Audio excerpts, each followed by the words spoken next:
বিসমিল্লাহির আসসালামু আলাইকুম রহমতুল্লাহ বরকাত। শ্রোতা দর্শক মণ্ডলী, আমি আপনাদের মাঝে চতুর্থ পর্ব নিয়ে হাজির হচ্ছি। তো শুনুন চতুর্থ পর্বে। তখন আতিকার মা সাফিয়া বানু ভয়ং কণ্ঠে বললেন, বারবার ওই কথা বলিস না মা। জানিস না, যারা নিজের জান নিজে দেয় তারা পরকালে জাহান্নামী হয়। এরকম কথা যারা চিন্তা করে, শয়তান তাদেরকে সুযোগ পেলেই তা করার জন্য ওয়াসওয়াসা দেয়, কারণ সে মানুষকে জাহান্নামী করতে চায়। আর কখনো এরকম কথা চিন্তা করবি না।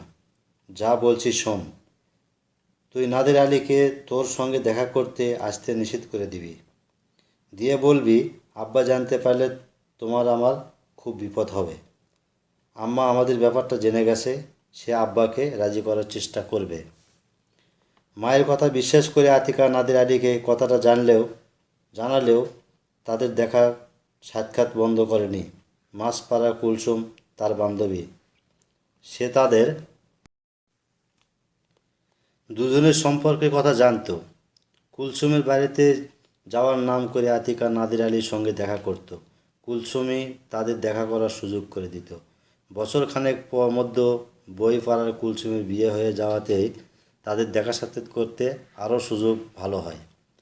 বিশ্বাসপাড়া থেকে বইপাড়া যেতে হলে খাঁপাড়ার ওপর দিয়ে যেতে হয়।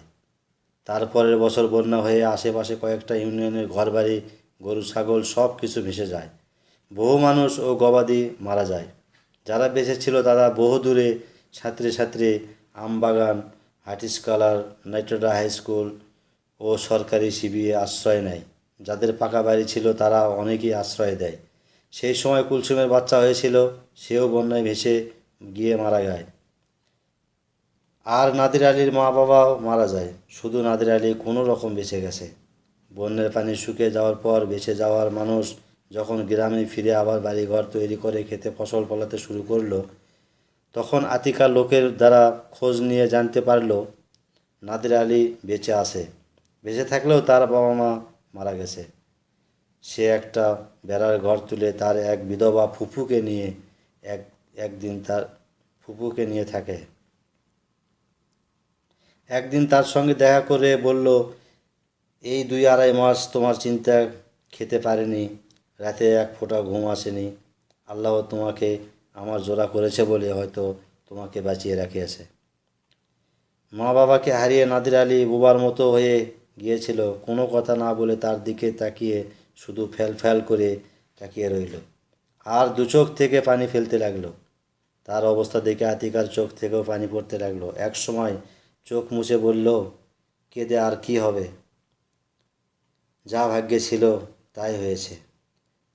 এখন মন শক্ত করে সব কিছু গুছিয়ে ওঠার চেষ্টা করো। আমি তোমার জন্য আজীবন অপেক্ষা করব। নাদির আলী চোখ মুছে ভিজে গলায় বলল, তুমি আর আমার কাছে এসো না। আমাকে ভুলে যাও আতিকা, আমাকে ভুলে যাও। যা কখনো সম্ভব নয় তার জন্য অপেক্ষা করা ঠিক নয়। এ কথা তুমি বলতে পারলে, নাতিকা বলল আতিকা বলল, এ কথা তুমি বলতে পারলে নাদির আলী? তোমার জন্য অপেক্ষা করতে করতে বুড়ি হয়ে যাব, প্রয়োজনে জান দেব, তবুও অন্য কাউকে বিয়ে করতে পারবো না, আর তোমাকে ভুলতেও পারবো না। তারপর চোখ মুছতে মুছতে সেখান থেকে চলে এলো। তারপর মাঝে মাঝে চাকর হালিমকে দিয়ে ডেকে পাঠিয়ে ভিন্ন জায়গায় দেখা করত।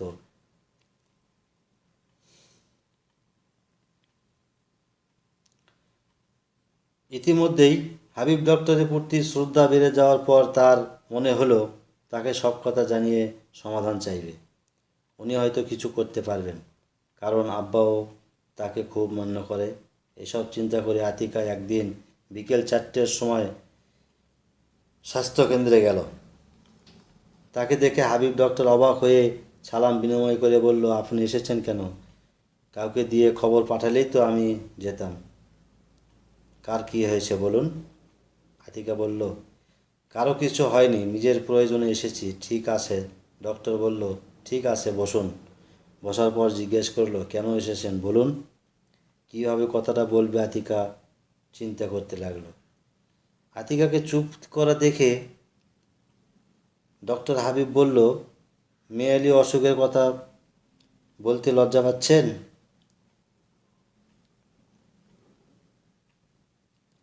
এতে লজ্জা পাওয়ার কিছুই নেই।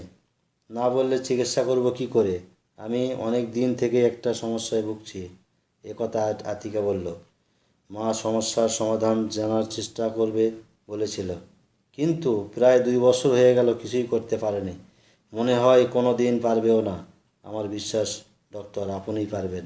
বেশ তো ডক্টর, সমস্যা বলুন, সমাধান করার চেষ্টা করব। আতিকা: আপনাকে ওয়াদা করতে হবে যা বলবো তা কাউকে বলবেন না। তারপর কথা শুনে ডক্টর যেমন অবাক হলো তেমনি কৌতূহলবোধ করলো। বলল, আপনি নিশ্চিন্তে বলুন, আমি কাউকে বলবো না। আতিকা নাদের আলীর সব কিছু তাদের দুইজনের সম্পর্ক কথা বলে বলল, আপনার সম্পর্কে যতটুকু জেনেছি তাতে মনে হয়েছে আপনি সমস্যার সমাধান করতে পারবেন।